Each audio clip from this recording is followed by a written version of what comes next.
We're just 5. talking. Oh, it's counting down. Okay. I think we're started. So we're on. So this is the Movie Dads podcast, right? We're the Movie Dads. That's are. Kyle. That's Kyle. Hello. And Howie. Hello.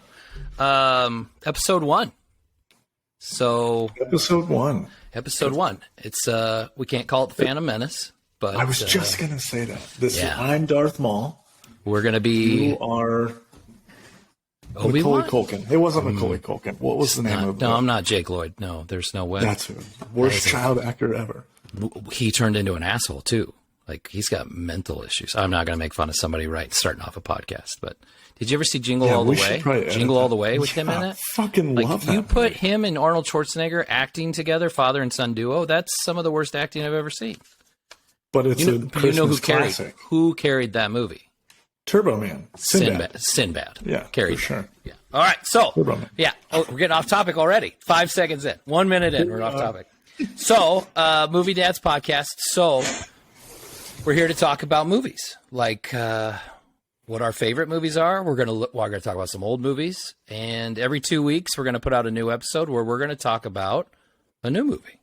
So our first episode, I would say movies, but nerddom. You know, like movies for sure, and nerd stuff. Yes, nerd stuff. 100%. We're going to talk about video games, comic books, action figures. Goddamn right. Awesome movie prop replica toys hanging on your wall in the background. You're goddamn right we are. That's what we're going to talk about. So, but every week or every 2 weeks, we're going to talk about a new movie.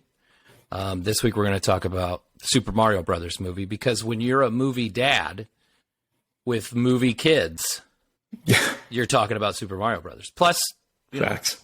We grew up with Mario. I mean, Mario's the OG. Yeah, right? we had the ultimate Super Mario movie in our childhood. Yeah, absolutely. So we'll talk about that today too. So, so a little bit about what we're going to talk about. We're going to talk about the new Mario movie. We're going to have a throwback nostalgia movie, which today is the 1993 classic Super Mario Brothers. Consider it a classic. If it's a memorable movie, it's memorable. You remember. Okay. Then it's an instant classic. Right. And we're going to do a segment where we rank our top 5 Mario games and our top 5 movies based directly on video game property. So top 5 video game movies, right? So maybe I'm excited to jump into those too. I am too. We'll have good discussions, and I'll add a little bonus info into that too. You know, like my little guilty pleasure kind of movie. Yeah, you can, and you're going to crap all over it. So I will 2 girls 1 cup. I would 100% hope that you do when you hear what movie I'm going to say I actually enjoy. Movie dads. So we're both dads. I have 2 kids. Kyle has 3 kids. 3 boys. 3 boys. Yeah. We're a household full of nerdy boys. So much so that all 3 of my sons are named after superheroes. That's fantastic. You know, originally when we found out we were having our son, Grayson, it's our first son, we found out we were having a boy. It was, you know, I immediately wanted to name him Gotham so that my wife could be like, that's hardcore. If he's crying at night, I'm a big Batman fan, as you guys will learn. Batman, everybody should be hardcore, as they should. He's the greatest hero and property ever created, and I won't argue with that. Look at us. I'm a Marvel guy, and I'm not going to argue with the Batman's the greatest. I love that. Well, so when we found out we were having a boy, I'm like, let's name him Gotham, so that if he's crying at night, Steph could be like, Gotham needs you, and I could go save the city. It could get you up a lot faster, right? Yeah. And she said, you're a fucking idiot. Absolutely not. So then I'm like, okay, how do I get a nerd name? Okay, my last name is Peacock, Kyle Peacock. I'm like, okay, how do I get a nerd name? Batman, Robin Peacock, 2 birds. That's weird. I'm like, okay. What was Robin's name? Dick Grayson. Dick Peacock? That's really weird. Yeah. Like, what about Grayson? She loved it, and then we ended up naming him, and then after he was born, I reminded her that he was named after Robin. So got a Robin, and then Parker, who's Peter Parker for Spider-Man, and our new son, Cal, who was born 1 week ago today, after Superman, Kal-El. So I love it. That's an intro of the kind of nerd I am. Yeah, that's great. So I've got a son, Desmond, who's the same age as Kyle's oldest, Grayson. And then I have a daughter who just turned 12, Reagan, and she is huge movie nerd. Like she is, give me all the horror movies you can give me. Give me all the comic book movies you can give me. Like that's her. She went to softball practice tonight in a Stranger Things t-shirt. Like that's the level classic. She's on. We went to the mall for her birthday so she could buy new shoes. She's like, I need to go look at like cool t-shirts, and she got full on Jason hockey mask t-shirt. Like fucking love that. Camp Crystal Lake. Yeah, that's just as a 12-year-old. I love it. I am jealous of that. Well, I'm not quite there, but when I see you and your daughter like nerd out about movies, I immediately am like, I can't wait till we get to that point. Yeah, you'll see. So just to get this out of the way, obviously we've already said a couple things, but we're dads. We're going to talk like dads. We're going to talk like your dad probably did to you when you were holding the flashlight wrong. Okay, so get ready. That's how this goes. So, all right, Kyle, you want to take us into the first thing? Oh, did you hear that? Cal is ready to go. Okay, let's jump into I guess technically it's our first segment.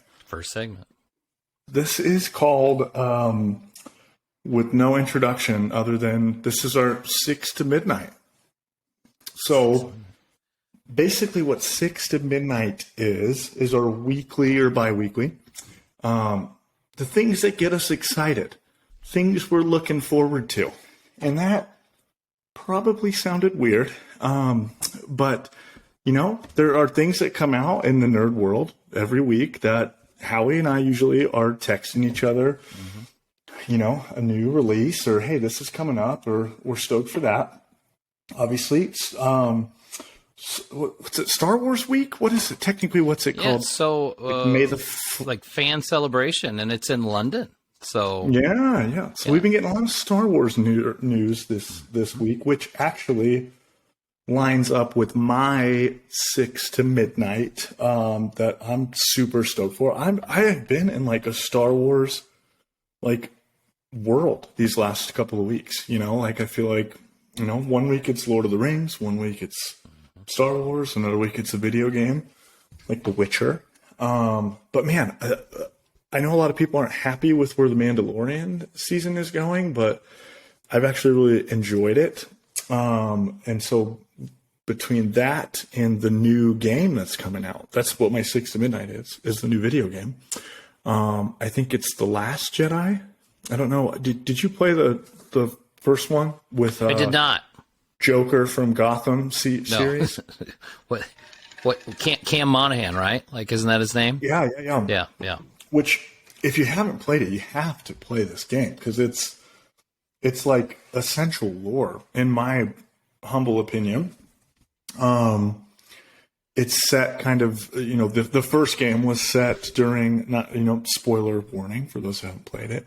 It's set in the time frame of after Order 66 has gone down. And so your new game you're talking about is Jedi Survivor. Yes. I think The Last Jedi, was that the name of it? Fallen Order? Fallen Order is number one. Okay. And Jedi Survivor is the new one. Okay, got it. So super pumped for it. I just actually jumped in and played the first one again. I don't know if people compare it to Dark Souls. I don't really think it's less Dark Souls, more Uncharted. If you like the Uncharted games, it's very story based, but also like Uncharted meets The Force Unleashed. Are they calling it Dark Souls because of the difficulty level? That and the gameplay is kind of similar in terms of actually the way that it's really set with Dark Souls is that I don't think you've played any Dark Souls games. I have not. In that game, it's really difficult, but like if you defeat an enemy on the map anywhere, they are gone forever until you rest at a campfire. So like these campfires are basically like your save points, your checkpoints. But when you save, you do that everyone that you have killed has now respawned, other than like major bosses. But like, got it. So like anytime you leave, you kill a bunch of guards. If you go right back and save and you come back, they're all right back. So like that plays into the gameplay of like, well, I don't want to save it. I want to keep going because I don't want to have to fight all those guys again. Right. So that is essentially the exact same type of thing. That makes it sound like it's not an enjoyable game. It is really fun, and it's like it's a Star Wars nerds kind of game. So got it. Excited for the new one that's coming out. Basically, the first game, he is trying to find a holocron that leads to other Force users, because he doesn't realize that to him, there are no other Jedi. He's like the last Jedi. And he was just a Padawan when Order 66 went down. So he's not even a Jedi. And so the game is a lot of that. And at the end, you'll never play this game, so I guess I can just spoil it for you. Oh. At the end, the new Kenobi series, did you watch that? Yes. New Kenobi? Okay, so that underwater base at that planet, it's like a big triangle in the middle of the ocean, but like most of the base is underwater. That's actually from the first game, and directly ripped from that game and put into the show. Even how Obi-Wan like swims into it to sneak in is literally from the game. That's how you get into it during the video game. But like that's kind of the final planet or place you go to in the original game. Darth Vader is not in the game at all. He's not a part of the story at all. He's just kind of like an overarching, he's the big bad. But he shows up like right at the end, and he's like the most all-powerful thing in any video game ever. Like, as he should be. It's Darth Vader. Right. And and I think that's like, that is how you should do Darth Vader. I love like scary, nothing can stop him Darth Vader version. That's how it should be. Yep. Just kind of like the end of Rogue One. Oh, 100%. That was fucking awesome. And so at the end of the first game, like there's a moment and basically like he steps in and you think you're about to die, but then you take off and you run and you get away. And it's a feeling of like, man, we just survived an attack from Jaws. Like we were not going to make it out of that. And somehow we did. I don't know where I'm going with that, but anyways, that's what you're excited about. That's your 6 to midnight. You're excited for the new Star Wars game. We get it. Yes. Jedi Survivor. So Jedi Survivor comes out this week or 2 weeks from now. 2 weeks from now. So you will in 2 weeks, I assume, be balls deep in I will Jedi be Survivor. knee deep in Jedi Survivor. Got it. Yes. Wonderful. Yep. All right, that's good. So I mean, I'm going to talk about the other stuff we got from Star Wars this week, right? Like, so we got 3 new movies. We got 3 new movies coming, right? So we've got a James Mangold's going to do a Before the Force kind of movie. They talked to him and he said he wanted to do something biblical, like Dawn of the Force and the Jedi and all that. Like it's old school, right? So, what movies has he done before? So James Mangold, he did, he's doing the new Indiana Jones, right? Like Dial of Destiny. So he's doing that. And then, Logan, right? Like he did Logan. Oh, he's the Logan guy. Yeah. Oh, right. Yeah. So give me that. Yeah. So, I mean, like, I feel like we're in good hands, right? Yeah. I mean, obviously he's is kind of. No, go ahead. For me, that time period is kind of strange. In more of like a. Well, I don't think we know much about it, right? Because there's not a lot telling those stories. Like, so we're talking about new stuff. So, director, he did Ford versus Ferrari, right? Okay. He did Logan. He did The Wolverine, right? So he did the two good Wolverine movies. Solo efforts. Wait, you would consider The Wolverine a good one? Yes, I liked The Wolverine. I thought it was good. Though with the back in Japan. Yeah, I like that one. We're not talking X-Men Origins. Like, we're not going to talk about that movie, right? But he also did, like, just to name a few, he did Walk the Line, right? Johnny Cash. Oh, yeah, he did 310 to Yuma. 3:10 to Yuma. Okay, I'm out. So what? Can't wait for this movie. So one thing that kind of got me excited about this news that's not directly related is if they're letting James Mangold do a Star Wars movie, then that means the executives at Disney have seen Dial of Destiny and know it's good, right? Like we're not going to get. You're connecting dots that I would. You know what I mean? Like if they're letting him, if they've already said yes, you get a Star Wars movie. That means Indiana Jones it's good. That means it's good, right? We as fans are like we're hitting the jackpot right now. Yeah. So then movie number 2, we got everybody's favorite Star Wars overseer, nerd hero, Dave Filoni. It's like the second coming of George Lucas if George Lucas was better. Right, what he's done with television. Like Dave Filoni and Jon Favreau with what they've done with Star Wars television is like next level. Like, give the man a movie, let's go.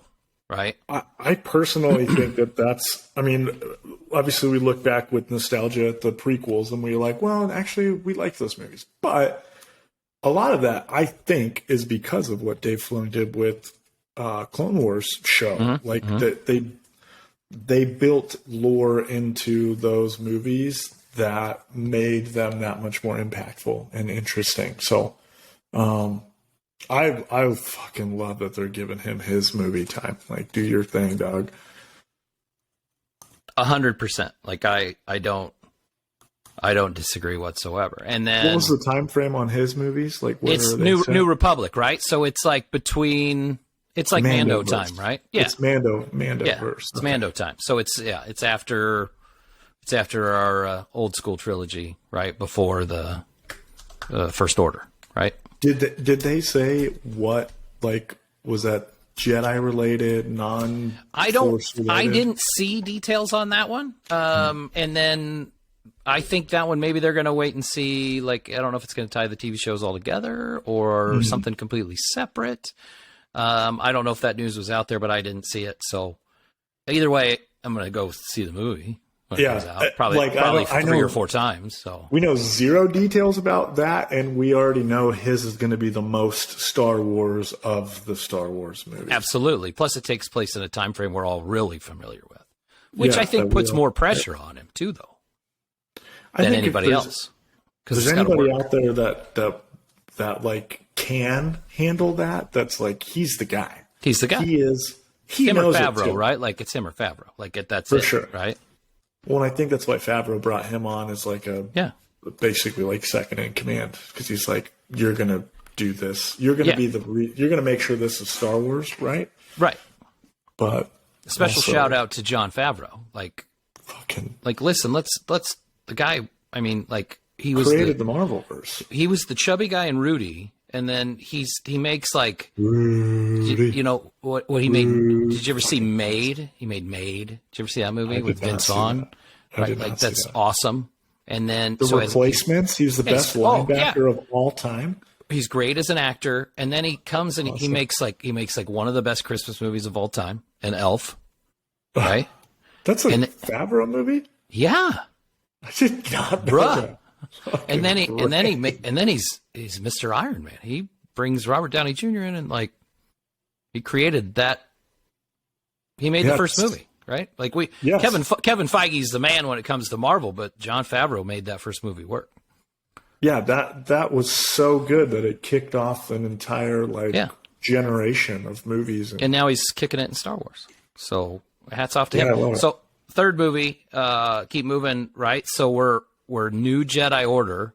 This is past the new trilogy, Oh, we're jumping in the future. Yeah, so it's in the future. So it's 15 years after Rise of Skywalker, right? 15 years.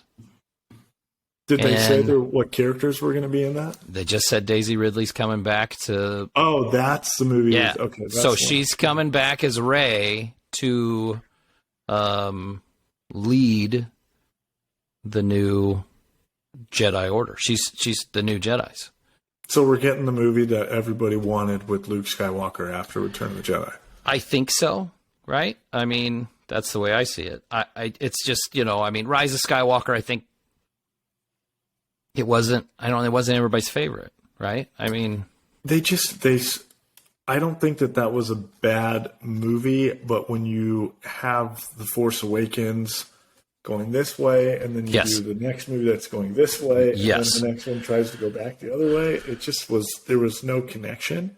Yeah. Though I did see today they posted that even though Adam Driver says he would never do it, they're bringing him back. Kylo Ren is coming back. So we'll see, right? Like maybe he'd be a Force Ghost. Yeah, but he's a Force Ghost. But I'm excited for that, and that's going to be directed by I'm going to butcher it, so forgive me now. Sharmeen. Ding dong. Yeah. Not M. Night Shyamalan. Canceled. Charmin Obaid Chinoy. I hope I didn't. I hope I didn't screw that up. Let's edit that one out. She. Terrible. Anyway, so I leave it in. Yeah, so she's going to direct it. I'm not familiar with a ton of her work. I saw that she did like the Bachelorette movie is like her biggest movie. I don't know. So she did 2 episodes of Miss Marvel on Disney Plus, the Miss Marvel. Does anybody talk TV about series. the Miss Marvel TV show? You know what? I watched it because I watch all that Marvel property stuff because I love it so much. I enjoyed the show. I thought it was really well done. But it was, it was very much. My daughter loved it, right? Like that was who the group was. Okay. Well, the movie was for her. Yeah. Target market. Then it was good, right. But it's good. So I think, I think there's a lot of promise there, and I think it's exciting to have Daisy Ridley back. I think she did a great job. So I did enjoy Daisy I just hope she doesn't go around telling everybody she's a Skywalker. That's the only thing I don't want. Like, because you watch the end of Rise of Skywalker, you're like, don't say it. Don't say it. Don't do it. But she did it. So, all right.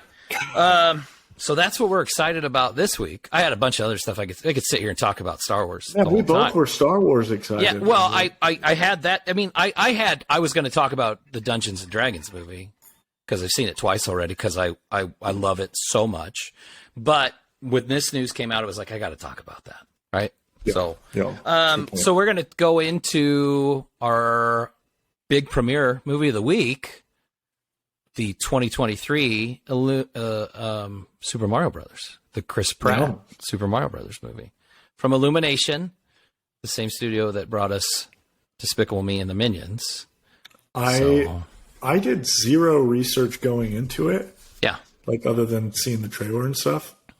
Like I didn't even really pick up on that it was Chris Pratt as Mario until like the movie started. But when I saw the Illumination, I was like, oh. I didn't realize this was like a Minion movie group. So I think Illumination's part of Universal Studios, and they partnered with Nintendo, obviously, and it's like to let everybody know, we're not going to spoil anything yet. We're going to talk about what we liked about the movie without going into details, and then we're going to let y'all know, hey, here comes the spoiler stuff. Then we're going to talk about it. So. Like I had heard rumors, and this is like I read a lot of articles, some a lot of blogs and things like that. Maybe people that aren't, where I'm not reading like this isn't out of Variety or Entertainment Weekly or anything like that. But there was some talk. We should get you a monocle for the. I read a lot of articles. Yeah, it's like a magnifying glass. Like I'm really digging deep. But there was talk that Illumination is based on the success of the Mario movie. This was before the movie came out, right? And it came out huge.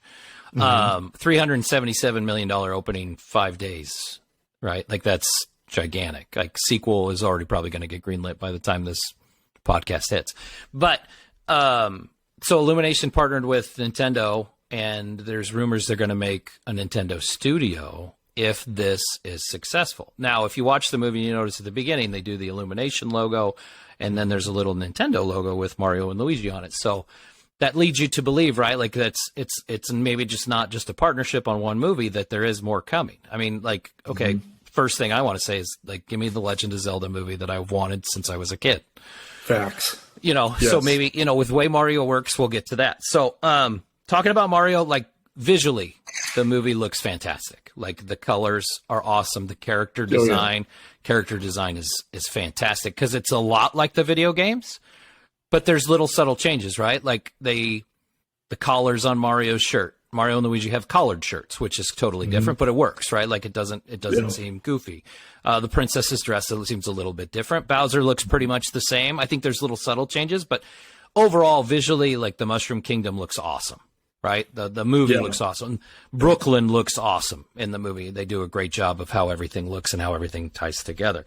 There's Easter eggs galore. Like there's old Nintendo references. We're not going to talk into detail yet.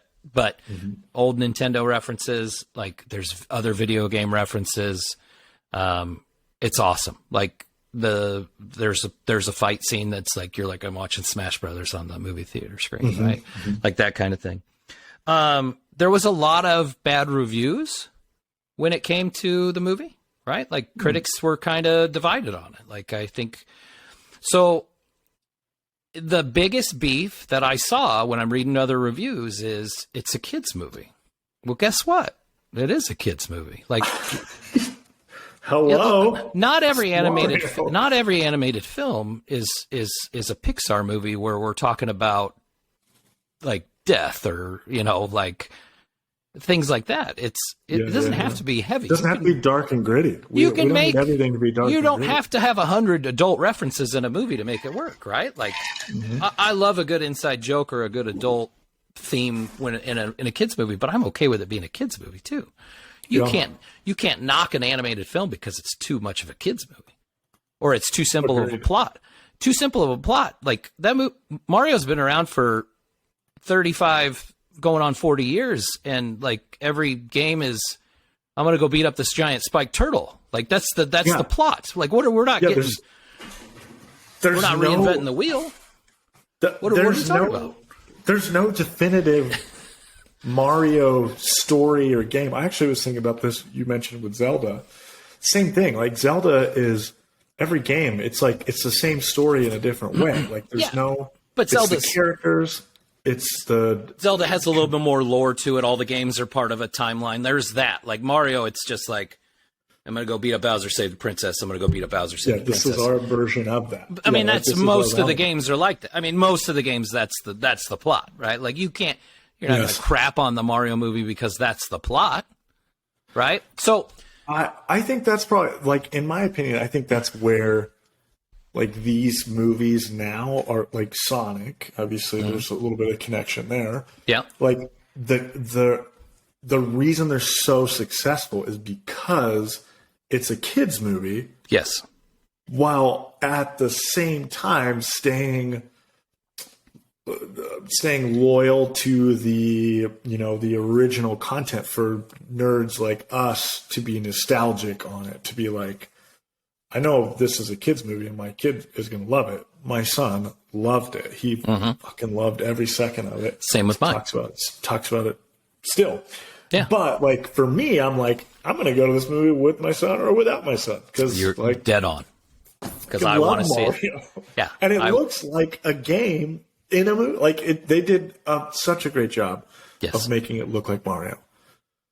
They didn't try to first version of Sonic where they give us something that doesn't look anything like them. Obviously, they got to learn from Sonic's mistake, and they're like, just give the people what they want. And or I loved it. Learn from the other Mario movie mistakes.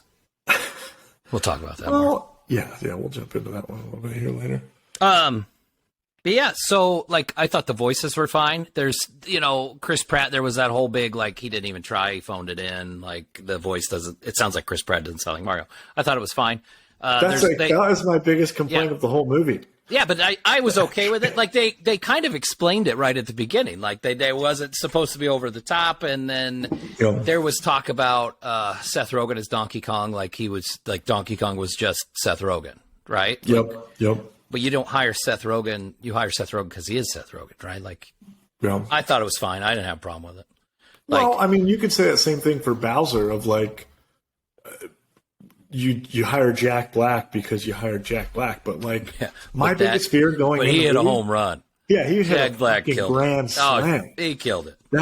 I think my not biggest worry, because I'm not one of those moviegoers. It's like I'm so worried of how they did these characters, but like when I realized Chris Pratt was the voice, like I immediately was like, oh, I just hear Chris Pratt. I don't hear Super Mario. Like when they did not to get into spoilers, but like they have the original voice in there, and the kid in me was like, oh hell yeah, like we're getting Mario, and then like boom, just kidding, we're getting Chris Pratt, he was fine. I think he kind of went in and out of like a Mario accent, like it felt like half the time we were getting Super Mario, and then half the time we were getting Chris Pratt, which is fine. See that.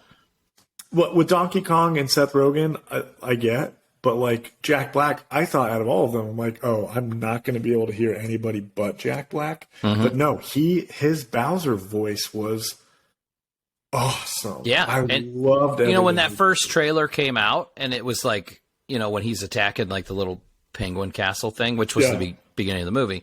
Great. That was the first trailer, and when he first started talking in the trailer, you're like, Jack Black sounds amazing. Like, I love Jack Black so much. So. Overall, it sounds like we both liked the movie. We'll give our review here in a second. But you know, I think this is the part where we can, like, warning, spoilers are coming. Yeah, this is the part where you jump to the next segment. Spoiler warning. Right? So, okay. Jack Black playing the piano, the Peaches song, right? Like tickling the keys, like he's about to sing Wonder Boy, like Tenacious D. I wanted Kyle Gass to like be on top of the piano playing an acoustic guitar. Like that's. I feel like that's where they missed. The only miss in this real movie was like a total whiff, because he has his minion come and help him. He come sit with me. They could have done a separate Goomba or whatever and have that as Kyle Gass. It's like, be my little minion and play with me. Yeah. But like, I thought that the movie screen was going to light on fire the moment that he was fucking playing that. Oh, so awesome. Have you seen the music video that got posted? I saw that there was one, but I haven't watched it. It's on. You can watch it on. Hold on, I got to pull it. I'm not going to play it, but I want to make sure I say what it is real quick, right? But it's basically Jack Black in a peach-colored room. Everything's colored peach. There's a bowl of peaches on the piano, right? Even the keys of the piano are peach-colored. It's on Lyrical Lemonade, okay? And it's already got like 5.9 million views. This music video, and he's wearing a 1 or 2 sizes too small emerald suit, right? Emerald green, like Bowser suit, and he's got like the studded like headpiece and studded bracelets like Bowser, and this big red like hairpiece. Like it's I see it here. It's amazing, right? Like so that part's awesome. Like Easter eggs. So what was your favorite part of the movie? Honestly, I think we kind of talked about it. I mean, obviously, I really enjoyed Jack Black in the movie. I thought he was awesome. I did like the Luigi's Mansion Easter egg. I like that they kind of sprinkled in a little bit of Luigi's Mansion, even though it was short-lived. But like, my son has played that game, and he immediately kind of perked up and was like, "Dad, like he's gonna get his vacuum." Like, I know. So that's what I was thinking too. I was waiting for that, right? Yeah. So I thought that was great. I actually enjoyed the Luigi. I don't remember the name of the actor that did Luigi, but I did actually Charlie Day. His. From It's Always Sunny. Yeah. Yes. Okay. So that's what I said to Grayson, who had no idea what I was talking about. I was like, I think that's the Always Sunny guy. I liked that they put stuff from games. Like, I like that they put the platforming in there, even though it was like a practice round tutorial of him trying to learn how to be Mario. Yeah. There's just all this random shit with like stuff going Did you think at the beginning it was cool where they're trying to get to the plumbing job and they're like going through the construction site and it's very much like Mario's platforming through it? Yeah. Yes, awesome. It was a good touch, right? Yeah. Yeah. Well, I like how they did that while Luigi was like struggling through all of it and Mario was like doing all this extra bullshit. Yeah. He's like opening gates for Luigi. Like, come on, buddy. Let's, Come on, get I it. thought so like that was great when they hit that. I was fucking stoked for it. Loved that.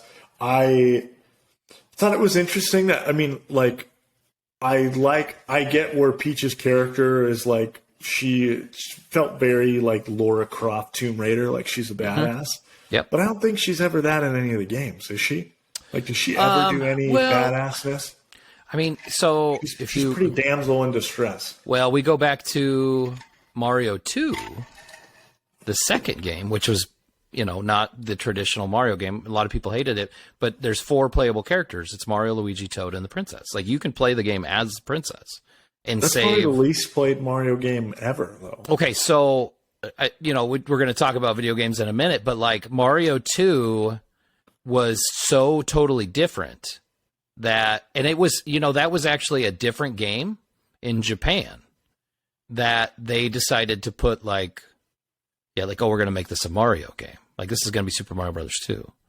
And, it's the most different of all the platformers, right? When it comes to like characters and the way things move and things like that.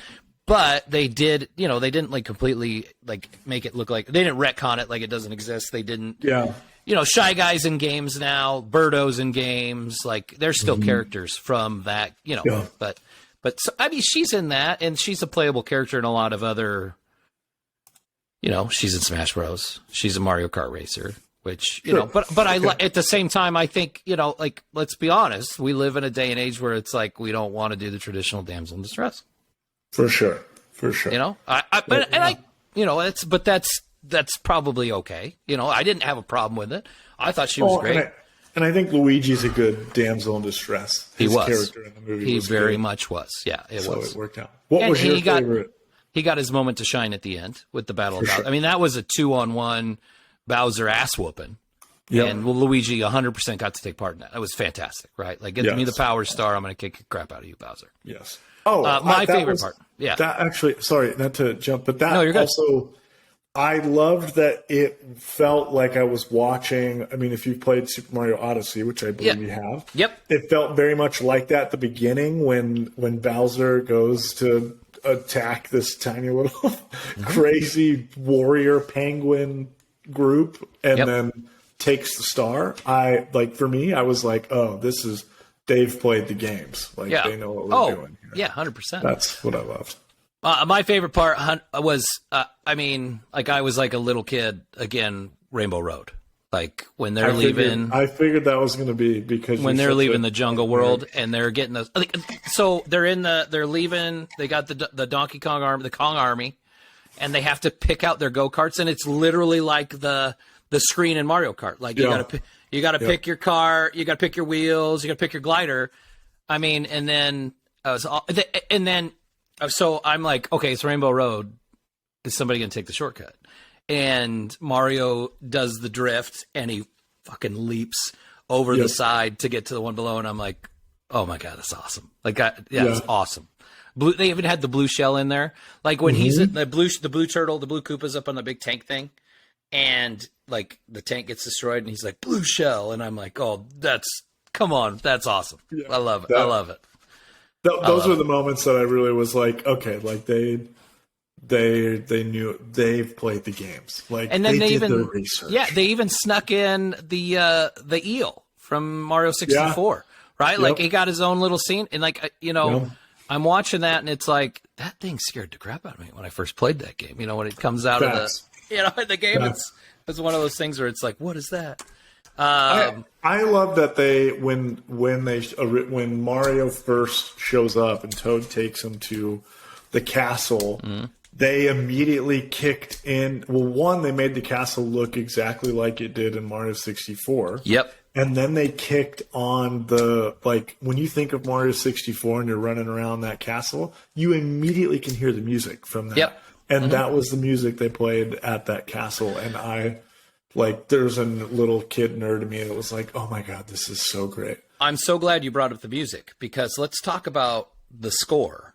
First off, fantastic. Incorporated the game music well. Awesome. Like they incorporated it with different versions that fit. And then the songs too, like 80s throwback, like when they're going through, they first get to the Kong village, and it's like, is that Take on Me by Aha from the greatest one-hit wonder of all time? Like, let's go. You are channeling everything I love. So I mean, I don't have anything bad to say about the movie. Was it perfect? Absolutely not. But at the same time, like, it's not a 50-50 movie. Like, you look at the audience, like Rotten Tomatoes. You and I have talked about Rotten Tomatoes before. Audience score and critic score are two different things. Okay. Yeah. Rotten Tomatoes gets a bad rap because of the way that they present. All they're doing is saying, like, this is the percentage of people that said this movie was good from critics. Now, are there critics on there that are like, we're not going to show up on Rotten Tomatoes, but at the same time, there's hacks on there. You know what I mean? Like, there's hacks on there, and they're counting their scores. And sometimes I think it's people just shitting on movies sometimes. Yeah. With that being said, I think it's still a guideline, you know? Like, if a movie's like a 5% on Rotten Tomatoes, it's probably a dog shit movie, right? Like, I was terrified when I saw the David Harbour Hellboy remake because it was like 6% on Rotten Tomatoes, and I was like, I'm scared of this movie. And then I went and saw it. I love that movie, by the way. I thought it was dog shit. So, I love David Harbour. I do especially too. At that time frame. I do too. I love Hellboy. And so I do too. I think I was more excited for that movie because he got jacked. Well, just like, fuck yeah. I was excited for that movie because I loved the Del Toro ones so much. I did like the originals. I loved they went with like not that I've read many Hellboy comics, but I know them enough. Yep. Like the David Harbour one was more comic. It was adult. Like he's cutting freaking people's heads off. It was fucking awesome. Right. Anyways, I don't disagree with way off track. Anyway, is it perfect? No. If I had to rate it out of 10 stars, I'm going to give it 8. I'm giving it 8 stars. I think that's about right. I think we've talked about this before. I am like the last person to be like, I'm not that movie was horrible. Like, don't see it. Like, I give a lot of leeway for movies of like, you know, we talk about this all the time, and I've not talked about it on the podcast before, so I'll talk about it. But like, there are a lot of movies that I saw as a kid that most people think are bad movies, but at a certain age, I didn't realize that like movies could be bad. Like, if that makes sense. Like, I didn't ever look at the movies with the lens of like, oh, they didn't act really well in that. Yeah. It was just like, oh, that's the movie. So I tell my wife and I tell my 12-year-old daughter this all the time, right? Like, every movie is worth seeing once, even if it's a terrible movie. Because, one, people paid and people worked to get that movie made. Doesn't matter what movie it is, right? Yeah. Every movie's worth seeing once. And everybody has different opinions on movies, and that's why I think you should see it. Yeah. Right. But so out of 10 stars, what would you give the new Super Mario Brothers movie? Honestly, if I look at it from a kid's movie and not from like was that the greatest movie of all time? For a kid's movie, it did everything. Like, what could you do more in that movie to introduce kids, people who have never known Mario? Like, it's a movie that I know will buy and that my kids will watch, you know, once a year, that type of thing. Absolutely. As a kid movie, it's a 9. As a normal overall movie in general, I'd say about an 8. I would say it's an 8. So 8. So we both give it 8.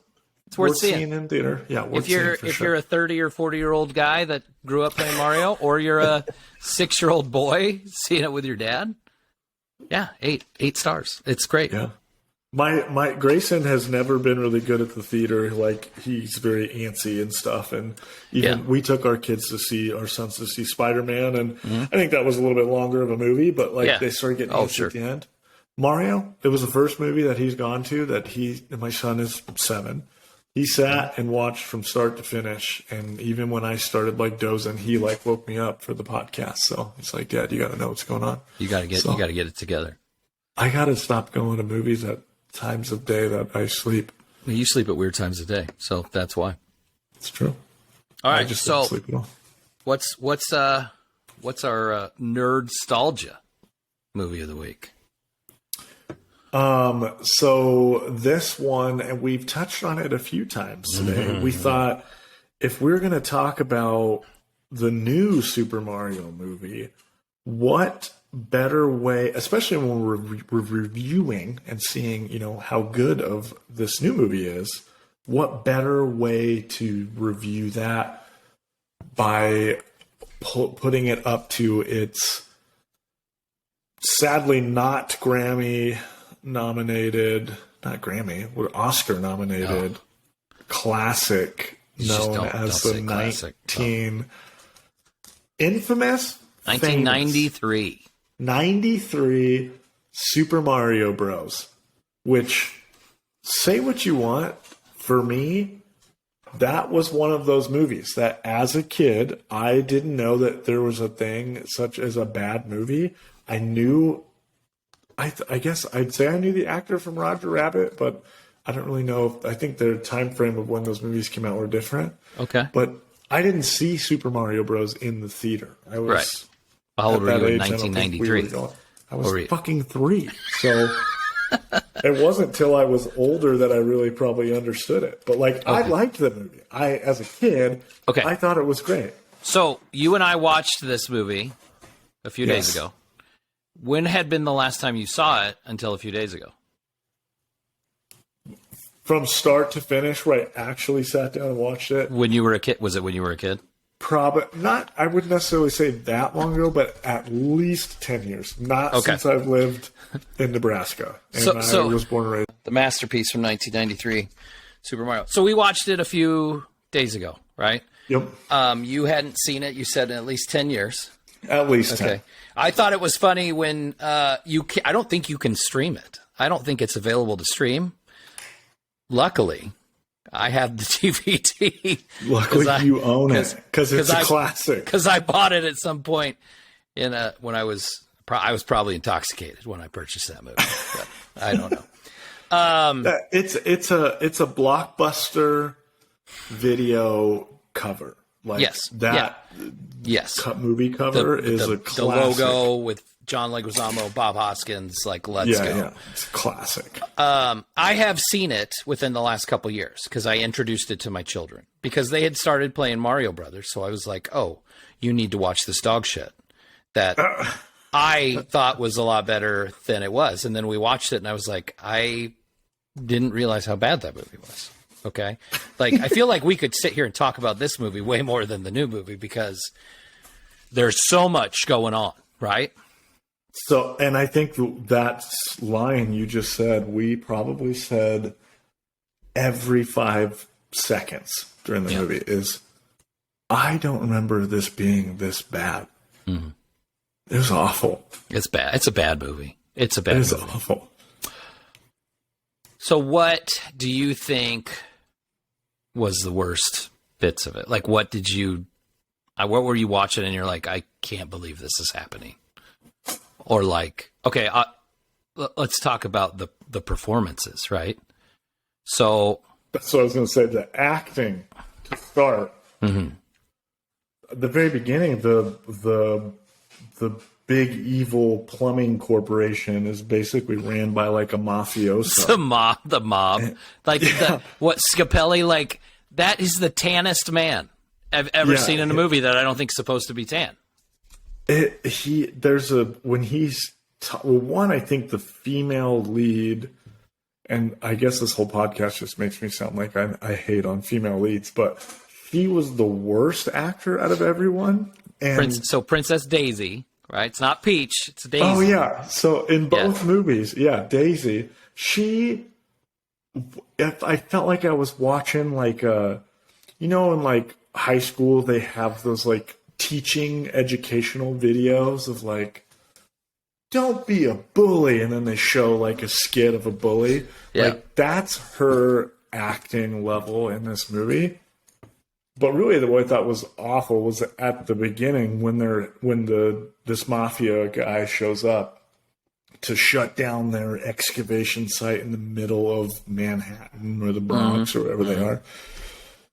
Brooklyn, I think. Brooklyn. Yeah, it was Brooklyn. Mario's from Brooklyn. He gives her this eyeball up and down, like checking her out, and it was the most you can't do that in a movie now moment. It was just, I felt uncomfortable. That's the early 90s, right? Like, that's the 80s and early 90s. That's pretty common. So bad. Did he call her Toots? Because I feel like there should have been a Toots in there or something. You know? Yeah, or babe or girl. Right. They're the beginning of I can't remember the name of the video store, but they drive by a video store.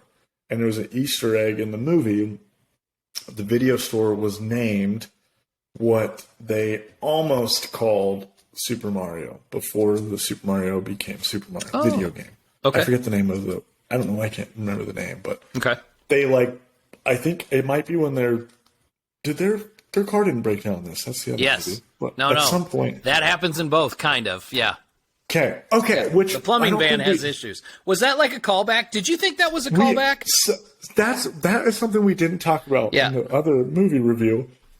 I immediately, because I elbowed my son during the movie, he had fucking no idea because he's never seen this horrible old 1993 movie.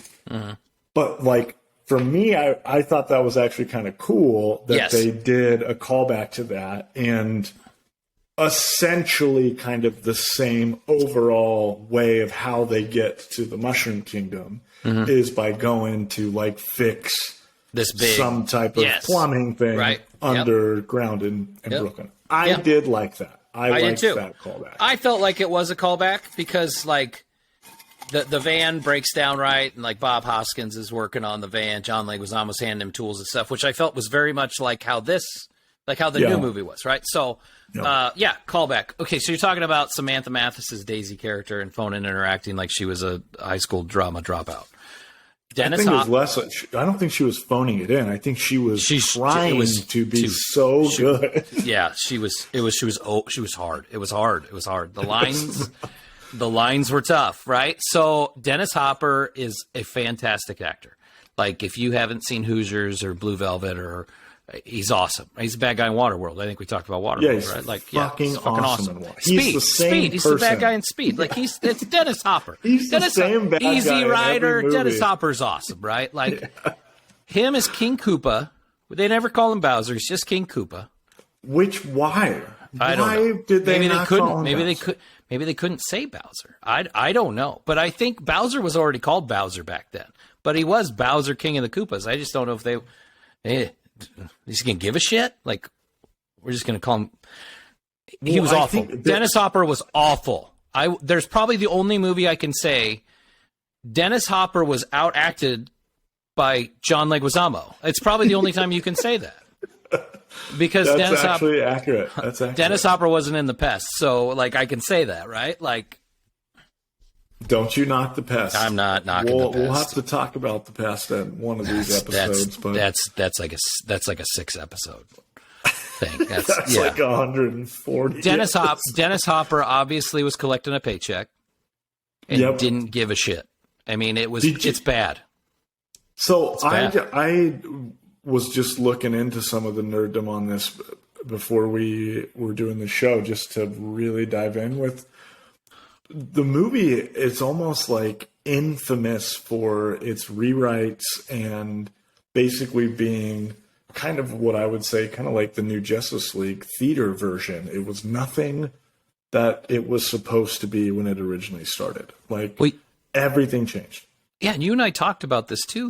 We just referenced Super Mario Brothers 2, the video game was originally something else, right? We watched this movie, it felt like it was a different movie and they slapped Super Mario Brothers on it, right? There's this whole evolution. The asteroid that killed the dinosaurs actually just opened up an alternate dimension, and the dinosaurs are there. And it's this RoboCop, Detroit, futuristic underground city. Blade Runner meets Fifth Element. It doesn't kind of vibes. It doesn't seem like it has anything to do with Super Mario Brothers whatsoever, other than they've named characters that. A Goomba in the game is an evil little mushroom with teeth and legs. a Goomba in this movie is a 7-foot-tall, tiny-headed lizard with a trench coat. Yes, which was they are nightmare fuel. Those what are we talking are about? It's the dumbest thing in the world. Like, who came up with this design and said, like, oh, Goomba, mushroom, little tiny lizard head? Like, or guy with spiral hair, and we'll give him a guitar, and we'll just call him Toad. We're just going to call him Toad. We'll just call him Toad. The talking mushroom is now the little helpful mushroom guy is a harmonica playing tiny-headed lizard with a spiral haircut. Or the mushroom what are we talking king about? Is a giant booger all over the entire city. Yeah. Well, that's like, that's the fuck? The mushroom. It's literally a mushroom kingdom because it's just fungus everywhere. It's asinine. It doesn't even look like it's so ridiculous. So ridiculous. Now, which for me, I loved it as a kid because nothing felt like it was Super Mario, and then all of a sudden they put on their red shirt and overalls, right? And green shirt and overalls, and it was like, well, I guess they weren't even overalls; they were like a jumpsuit. Yeah, it's like a jumpsuit. They were like a working suit. So we even talked about the part where they're in the nightclub, right? And they have to get the rock back from Big Bertha, who in the game Big Bertha's a fucking fish in the game, and she's a nightclub bouncer in this movie. Yes. So when they have to get the rock back from Big Bertha, they didn't even take the opportunity to put Mario in a red suit and Luigi in a green suit. Like they put him in. It's weird like yellow colors. and orange. Like, what are you doing?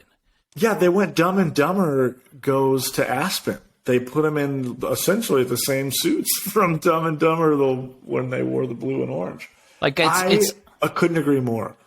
Like Macklemore bought that suit at a thrift shop. Like that's how shitty these suits are, right? Facts. So that they have the 90% of this movie, 95% of this movie, Mario and Luigi are wearing like street clothes. Like we're not even attempting to make them red and green. Like nothing. Other than that, they were plumbers and their name was Mario and Luigi. There was no Super Mario. Yeah. In this at all. So, however, fun facts. Yes. Did you know who was originally cast? And we talked about this actor for a separate role in a separate movie. Do you know who was originally cast as Super Mario for this? Captain Lou Albano. That would have been great. That's the TV show. Absolutely incorrect. No. You remember that? Do you remember Danny that old TV DeVito. show? Danny DeVito is Mario. Okay. Danny DeVito was supposed to, and guess who was supposed to be the bad guy? Who? Arnold Schwarzenegger was the original King Koopa for this movie. Shut up. Yes. I didn't know that. The design for the character actually looks way more like Bowser, but it's Arnold Schwarzenegger designed version of Bowser. I can see you saying Danny DeVito and you get Bob Hoskins. I don't see how you say Arnold Schwarzenegger and you get Dennis Hopper with lizard cornrows, right? Like, what are we talking about? Yeah. Well, the design, they actually had like the long, actually looks a lot like Jack Black from the music video is what the original design for Bowser was. So Arnold Schwarzenegger would have been a better actor in that movie.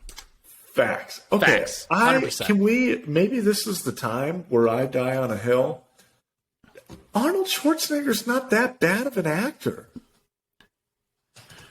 Arnold Schwarzenegger's a very specific actor. Like he's the same person in every movie. He can deliver comedic lines, that kind of thing. But we know what it is. Yeah, like, come on, do it. You down. Dylan, you son of a bitch. Dylan. So we've shit on this movie for a good 10 minutes. Bob Hoskins as Mario is awesome. Fucking awesome. Bob Hoskins is one of the most underrated actors. And I almost want to blame this movie for ruining his career. I mean, so you were a little kid when this movie came out, right? And I was a little older kid. But like we had Bob Hoskins in Who Framed Roger Rabbit, which was like when I stayed home sick from school, that was my movie. Like I was like I watched Price is Right in the morning and I watched Who Framed Roger Rabbit after lunch. Like that when I was sick at home. We had that, we had Mario, and then he was Smee in Hook. Like a lot of people don't like that movie either, but like he was Mr. Smee. Like that's Bob Hoskins is a rock star. We were talking about that with him being in this movie.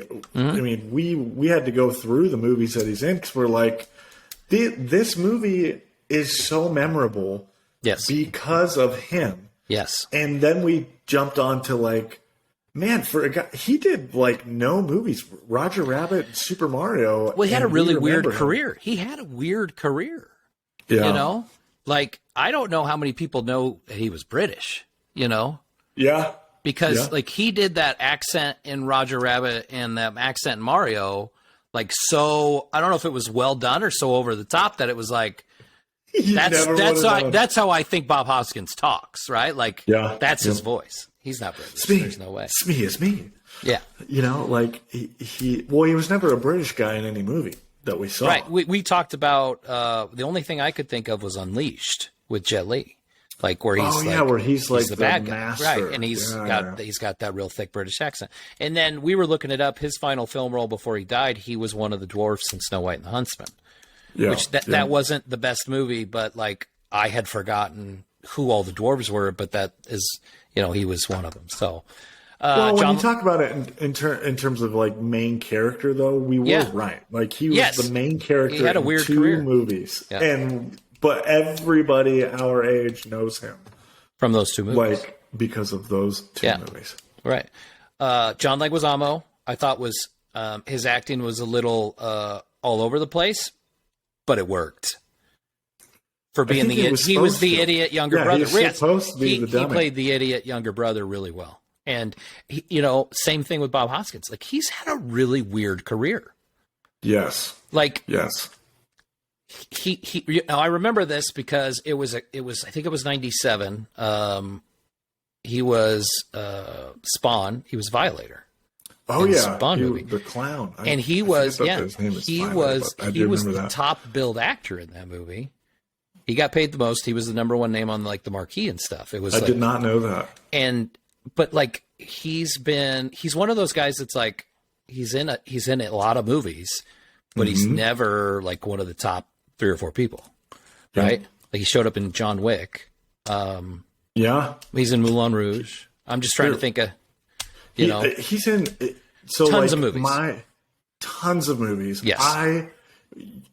We've talked off camera about this a million times, but The Pest is a movie of my childhood that we watch all the time. It's a VHS we have. Your wife actually is a big Pest loves fan that movie. as well. So she made me watch it when we were dating, and I was like, "What's wrong with you?" I should have got away from her then. So bad. You should have learned. But here you are. Your new best friend is people also likes The Pest. Pest. So I mean, it took me moving from Sacramento, California, to Nebraska to finally meet another person who, one, has seen that movie, but two, loved that movie. Yes, right. You found the other person. Yes. So for me, John Leguizamo has always been an actor that I watched as a kid that like I point out to people of like, oh, that's John Leguizamo. Yeah. Like you should know this guy, but you don't because he's in a bunch of movies you've seen, but you don't know him. Right now he's hosting the Daily Show. Right now, I did not know that. Temporary assignment until they find a new permanent host. But I did not know that. He's all over the place. Him and Romeo and Juliet as Tybalt. I fucking loved that. So I love him as Sid the Sloth. Yeah, he's an all-time character that absolutely people will know and kids will remember. You talk with a lisp. Talk with a lisp, and all of a sudden, kids are like, "Oh, it's Sid." I mean, that's. Anytime I change a diaper and it doesn't have poop in it, I will fake throw it at and say, "It's here." So they were great. The rest of the movie's crap. The single best line in the entire movie, I think you and I both laughed for 5 minutes. Let's say it at the same time. Daisy's like, she goes up to Mario and because he doesn't know his girlfriend's trapped in the Mushroom Kingdom. There's no fucking clue. No idea she's there. About her there at all. And Daisy brings her up and he says, and I quote, I forgot I was supposed to take her to WrestleMania.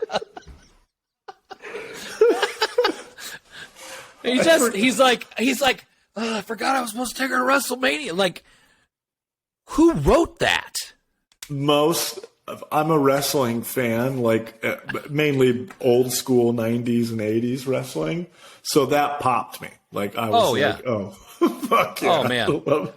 I thought I was going to have to pause the movie. I was laughing so damn hard. Like, what is going on? There was no that line had no business. No, it makes no sense. It's like zero sense. They never talk about it. There's not a deleted scene where they talk about WrestleMania or wrestling or her. He had no idea she was even there. Right. And then when he finds out she's there and that he can go save her, he immediately goes, "Oh shoot, I was supposed to take her to WrestleMania." Right. Not like where is she? Let me go save her. It's so random. Anyway, so Kyle, I went first on the last movie. How would you rate the 1993 classic Super Mario Brothers? So I'm gonna do this. I'm gonna give there's a 1 out of 10 rating that I'm gonna bring into our podcast, even though it's number 1. So it's just gonna seem like it's an all the time thing. Yeah, but it's not. It's only gonna be when we have moments like this. I'm gonna do this is my 10 out of 10 in legit rankings against other movies, what kind of movie it is. And then I'm going to bring over this awesome, so bad it's good, out of 10 movies. It's so bad it's good, out of 10. Overall movie, as a kid, I didn't think it was a great movie, but I liked it as a kid. Watching that again, it's gotta be a 1. There's, you know what? I'll give it a 2 because of the main characters acting. So 2 main characters acting. Okay, so I'm not bullshitting you. I was literally about to say 2 stars out of 10, a star for Bob Hoskins, and a star for John Leguizamo. That's exactly what I'm doing. It gets 2 for that, and that's it. Oh my God. That's it. Oh, on the it's so bad it's good scale, it's definitely an 8. It is so bad that it's good. Ooh. It's so bad that it's good. Okay, listen, so there are movies that I think are awesomely bad. I use the term awesomely bad, right? What's your top awesomely bad movie? Oh boy, I would have to sit and think about that for a while. I don't have that off the top of my head. Well, give us a one so we know what you're talking about. Awesomely bad. The Rundown with The Rock and Stifler, Sean William Scott. I love that movie. But it's awesomely Surf bad. Ninja's in that. Jacked as hell. Boy, dude's up. On the it's so bad it's good scale. For nostalgia purposes, I'm gonna give it a 6. Okay. 6. It's worth coming back to every 10 years. Yeah, that's fine. That's fair. If only for I forgot to take her. I'm supposed to take her to WrestleMania. That's going to be our first T-shirt. We're going to get for our podcast. I mean, I would recommend that was the kind of movie that you pop an edible and you watch that. That's what you do. Which we did. Awesome. Okay, I'm going to give awesomely bad movie. Ghost Dog. Oh yeah, Forrest Whitaker. It's awful. Forrest Whitaker is so bad. Samurai, a modern so bad that it's good. All right, so those are our 2 movie reviews of the week: the 2023 Super Mario Brothers and the 1993 Super Mario Brothers. All right, so those are our scores. So the next segment, there can be only 5, where we will rank subjects 5 to 1 each week. So this week we're going to do Mario games, and we're going to do we're doing straightforward Mario, kind of the platform game. We're not doing Smash Bros, like Mario Kart. It's kind of cheating. So we're going to do that, and then we're going to do video game movies. So I'm going to start with my Mario games. Number 5, the OG, Super Mario Brothers for the Nintendo Entertainment System is number 5. It's a classic. It's probably the first game most people my age played. It's 'cause you're older than me. Yeah, thanks. I know. But it's classic. Like everybody knows, like you can show a screenshot of that. Like the theme song is from that game. Like that's number 5. Number 4. That's That's flagpole. Yes. Of the level is flagpole. Dun-na-na-na-na. Yep. All of them have that. Number 4, Mario Odyssey. Coming all the way back to the newer game, right? Mario Odyssey. It's a great game. Like it's great. It's great. They did a great job. The innovation with Cappy, the 3D world, like the whole thing. It's a great game. Number 3, I did enjoy it. Number 3, which used to be my all-time favorite, Mario 64. Like when I played that game, like it's one of those, like when I got a Nintendo 64 for Christmas that year, like that game was magical to me. Like it was like, it's Mario in a 3D setting. This is fantastic. Like changed my life. Right.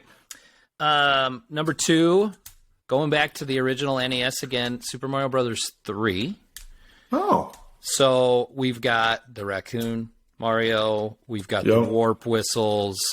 Like the Bowser fight at the end was like, you're getting out of his way and he's like pushing holes in the floor and then he ends up killing himself. Like it's awesome. Like that game. That game's fantastic. It had the first appearance of like the Koopa Kids, right? Where the airships, all that. A lot of famous characters came out in that game. Like Mario 3 is number 2. Number 1. Yeah, I feel like Mario 3 was where they really went like. They took the things that they did really well, and they kept it, and then they added like, let's fucking ramp this up even more. Yeah. And then number 1. Number 1 is obvious. Oh, I don't know. It's Super Mario World for the Super Nintendo Entertainment System. There's no doubt about it. It's the greatest Mario game of all time. I don't think it's up for debate. Like that's the game.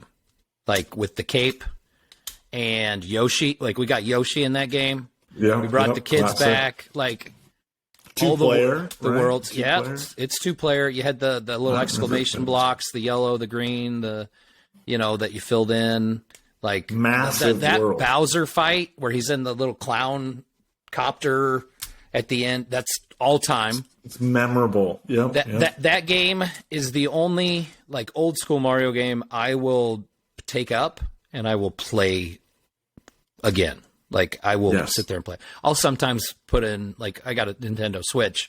I'll play old Mario. I'll play old Mario 2. I'll play old Mario 3. I'll play Super Mario World front to back. Let's go. That game fucking rocks. I love how much is in that game. I love that there's secret levels. There's like Star Road, all that. Yeah. It's great. What you got? Love that. My top 5, my number 5, Super Mario Odyssey. I really enjoyed that game. It's good. It was the perfect modern Super Mario. It was like Super Mario 64, but like not a clunky old game. Loved it. Number 4, Super Mario 64. Love that game. It's a classic. I didn't own an N64 as a kid.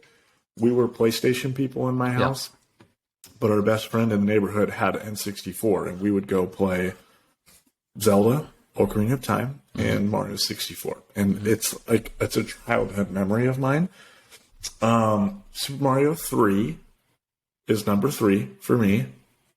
Just like we talked about. It was, the raccoon thing being added was awesome. That made that game great. It was super colorful, which I think Super Mario 2 was really not colorful. Wasn't that like kind of dark and brown or black and white? Or maybe it was kind of, it's kind of trippy too. Yeah. Yeah, like it was just kind of a weird thing. So like that was great. Here's my top 2. They're going to throw you for a loop. Number 2, Mario Teaches Typing. You don't even know what that game is. I don't know what that is. When I was a kid in school, we took classes to learn how to type.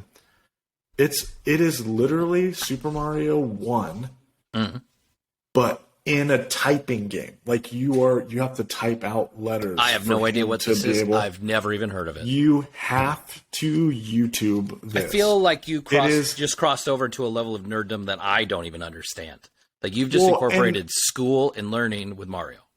Well, I'm not that big of like, I wouldn't say that I'm like a Mario nerd. What's number one? Mario Paint?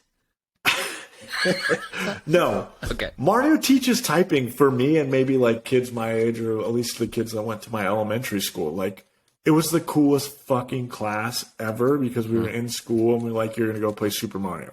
And like, you're typing out letters trying to beat, the time frame on the level and get to the flag.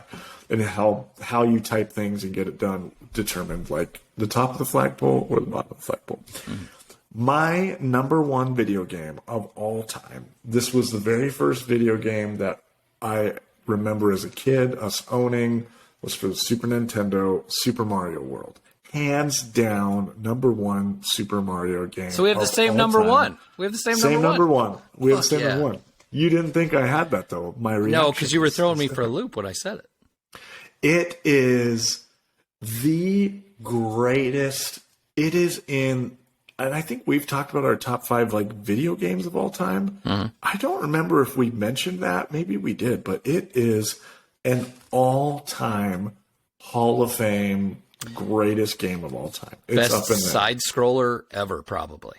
Yes. Yeah. It is a game that you can at any point go back and play and have it's a fun. blast And have a fun. It's a fun time. We were just at, it's the 2 days after Easter. We were at my in-laws' house, and Grayson and I, my oldest, we plugged the Switch into the console and the TV, popped the 2 Joy-Cons, turned them sideways, and him and I took turns playing that. That's awesome. It was the first time that he's played it, and it took a little bit getting used to playing it on the tiny little Joy-Con. Yeah. But man, he was having a blast.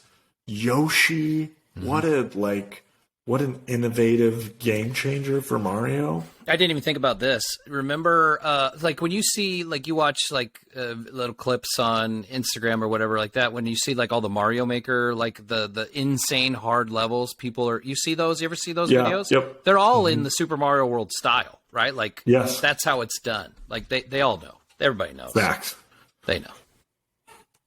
It's the greatest Super Mario game ever made. Yeah, there's no debate. Hands down, there's no debate. No argument. All right, so those were our top Mario games.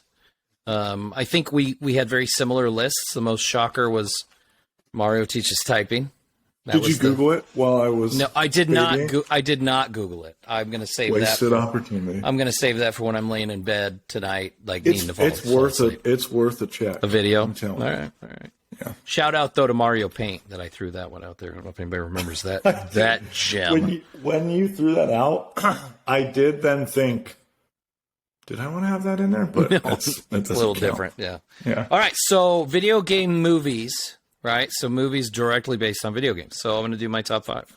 All right. Number 5, I had Uncharted. Okay. It's a newer movie. A lot of these are newer. I'm not going to lie, because there's been a lot of shit video game movies. We went opposite with that. Mine's a lot of good nostalgia, but honestly, I feel like some of them are actually really good movies. So. All right, well we'll talk about. I'll shit on your good movies. Uncharted. So Tom Holland did a pretty good job. I have a hard time seeing him as anything other than Spider-Man. Like, when I think of Tom Holland, I think of 2 things. I think of Spider-Man, and I think of him singing Rihanna's Umbrella and in like lingerie. So that's all I see. They should have done. Is it Nathan Fillion? Dave Fillion? Who's the guy that like looks exactly like Nathan Drake? They did a fan. Oh, it's Nathan Fillion. Yeah. Yes, they did. Firefly. He did.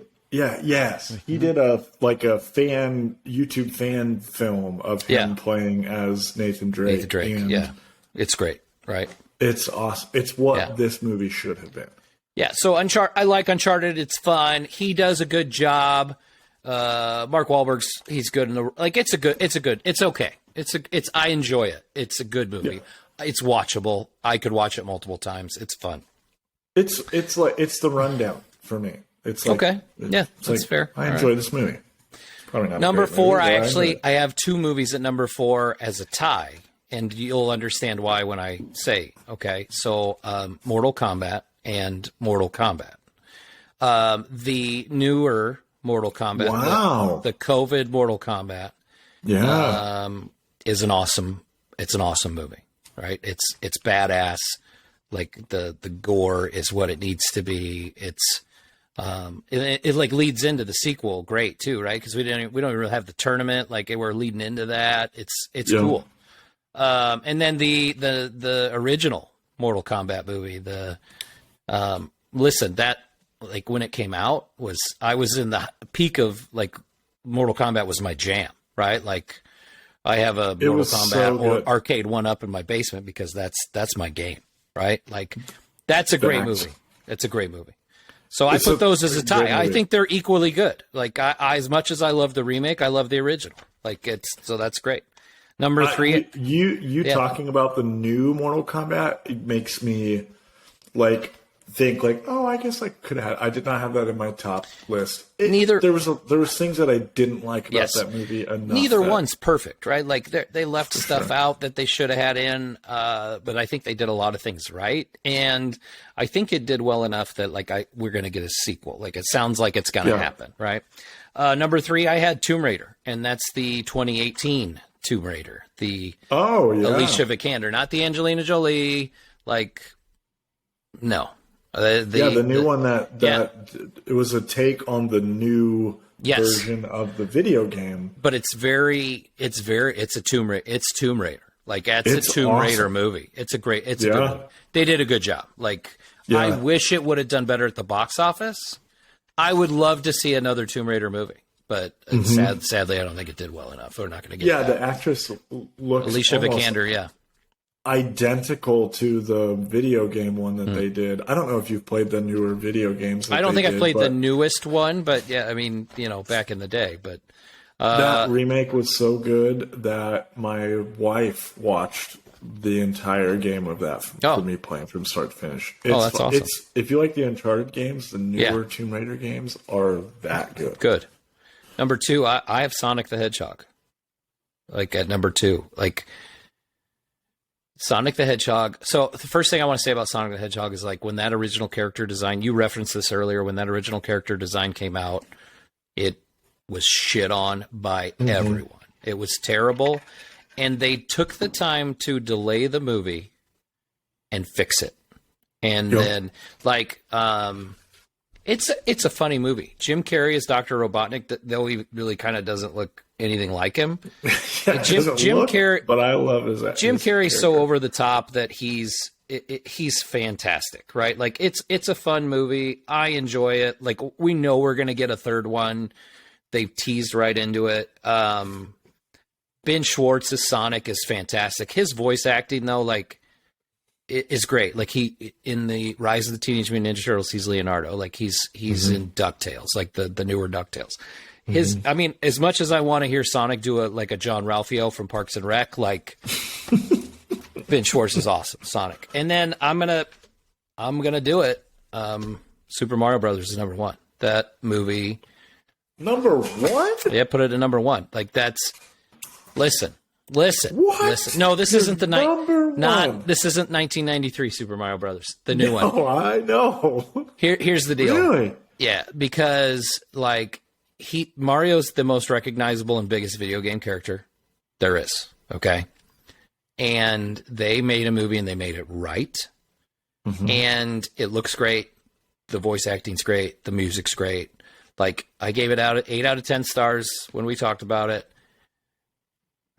Here's the deal. Like there's so many bad video game movies. So many. Yeah.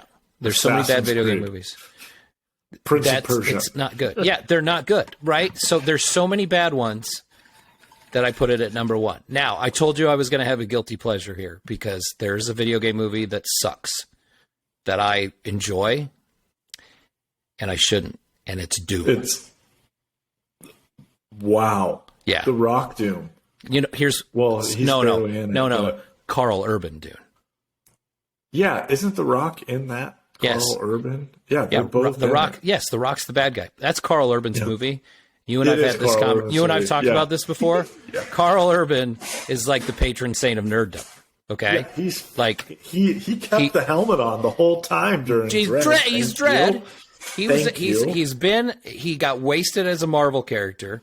Like, let's talk about how good he is in The Boys. Oh my God, what a horrible, like, he deserves so much better. I know. Like, Bones in Star Trek. But everything's got to be a joke. Everything's got to be a joke in Marvel movies. But Bones in Star Trek, like Lord of the Rings, awesome. Carl Urban's the man. I don't give a shit. Riders that movie, that first-person shooter scene in Doom was fucking awesome. Why wouldn't you just have that in your top 5? Because it's not a top 5 movie. It's not. It's not good enough. You missed some movies, Doug. All right, go. What you got? You missed some. Okay, so my 5. I actually did have Super Mario. The new Super Mario movie is in my top 5 of video game movies of all time. Like you said, it stuck to it's like sometimes I get so upset with studios when they try to make a franchise of a property that's already good. Like Sonic as an example. Like, why do you have to try to make this your own thing and make this weird looking scary monster Sonic? Just make him look like the one we all like. We'll give you our money. Yep. And they did, and we did. And so it's the same. I like that Is that your number 5 then? That's my number 5. Okay. Super Mario movie is my number 5. Number 4, we talked about this. You have not seen this movie, but for me, I fucking loved it as a kid. Street Fighter. I've never seen it.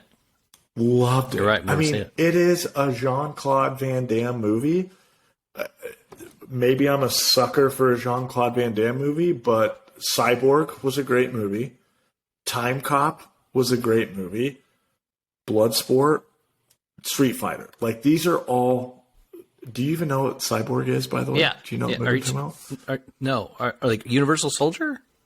No. I don't know what you're talking about. I mean, yeah, Jean-Claude Van Damme is in Universal Soldier. He is the Universal Soldier. They're one of the most badass... I think it's actually on HBO. It's called Cyborg with Jean-Claude Van Damme. It's a post-apocalyptic world. He is a cybernetic human, but you don't know that. But he's like a wanderer, and he's trying to... Basically, it's the Mandalorian. He's trying to deliver this person to another post-apocalyptic city. But has the fucking coolest bad guy in any movie ever. He is a badass. Just Google Cyborg, doing it. Jean-Claude Van Damme, right now. Bad guy. All right, bad Street guy Fighter. Rocks his glasses. Great movie. Anyway, Street Fighter was great. I liked that they had a lot of characters in that from the actual video game. I'm going to make a point to see that. It is a great... You will love it. Have you ever played Street Fighter? I mean, you have it in your house. So when you watch that movie, you'll have like a mini pop when you see. Now, I did say though, like I was a Mortal Kombat. Like when I grew up, I was a Mortal Kombat kid, and I don't. And like, listen, I'm not going to sit here and debate that Mortal Kombat's a better game than Street Fighter. I think I know it's not, right? Like when it comes to fighting games, Mortal Kombat, it was like I loved ripping people's spines out of their backs. Like I'm sick and twisted. That's my jam. Like that's I'm the same. I was a Mortal Kombat person. I didn't even play Street Fighter, but I knew all the characters and had played it. The movie was great. I fucking loved it. My number 3, which actually probably my top 3 could be interchangeable. Okay. This number 3 could be my number 1 because it's one of my top 10 favorite movies of all time. Tron. I loved the new Tron movie. Okay. All right. Like, loved it. So the score in that, I still listen to that when I'm working. It's on my playlist. Great movie. The Dude Abides is actually awesome in it. You know a little bit more of my backstory. Obviously, our podcasters, they won't and may at some point. But, I've had some loss in my life as a son who's lost a father. And the whole movie, the premise is about, a chance to see your father again. And is it out there? And they do a really good job with that. There's a lot of emotion in that movie that I think is great. And it's a fucking awesome sequel. Like, which I don't think they talk a lot about, but that actually is a sequel to the original. And Right. we're talking about the newer one, not the original. Well, is it Tron? Is it Legacy? Is that Tron Legacy is what Mm-hmm. it's called. Which they finally greenlit doing the sequel to that. So we've waited forever. But I love the main actor in it too. Just pulling this up real quick. Like you were talking about the Mario movie cover, the like video store cover, like Cyborg. I pulled up the Cyborg poster.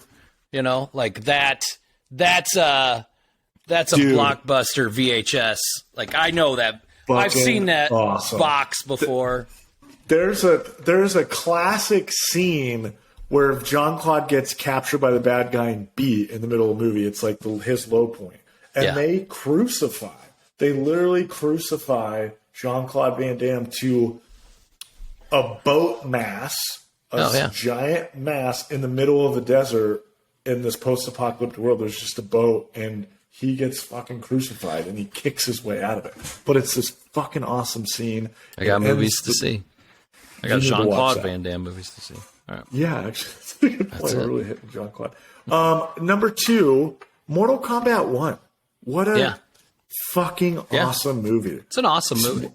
They're like, hey, Mortal Kombat's a really cool concept. These crazy fucking characters in a tournament for the whole, our realms are at, this is the fight. This is number 10 out of 10. If Outworld wins this tournament this time, the whole world goes away. Bring the savior Liu Kang in. I love the actor they had for Liu Kang. Yes. I fucking loved. Here's my problem with the new Mortal Kombat, which is why I loved the first Mortal Kombat. Sub-Zero, Scorpion were fucking badass in Mortal Kombat 1. They were exactly how they were supposed to be.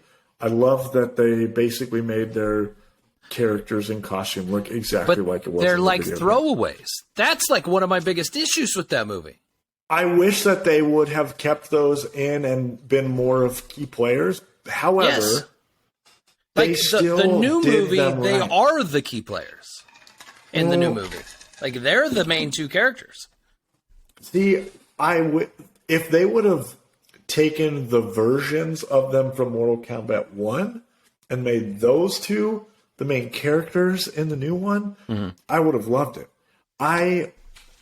Scorpion is a good guy, or is like this redeeming. They make him like kind of like this good guy in there. Sub-Zero was like a black ninja. He wasn't a blue ninja. He didn't look like Sub-Zero the whole movie. And his character in that was, it didn't feel like those were the characters that kind of you grew up with. Like Super.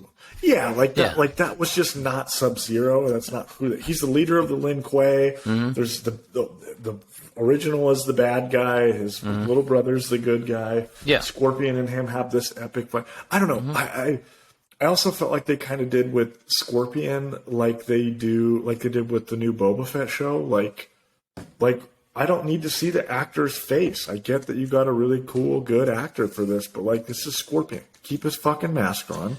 This is Sub-Zero. Keep his fucking mask on. He's not in like 75% of the movie though. Like he's at the very beginning. They like tell this backstory, like why he's this revenge demon, right? Like, and then he shows up at the end to fuck Sub-Zero shit up and get his revenge, right?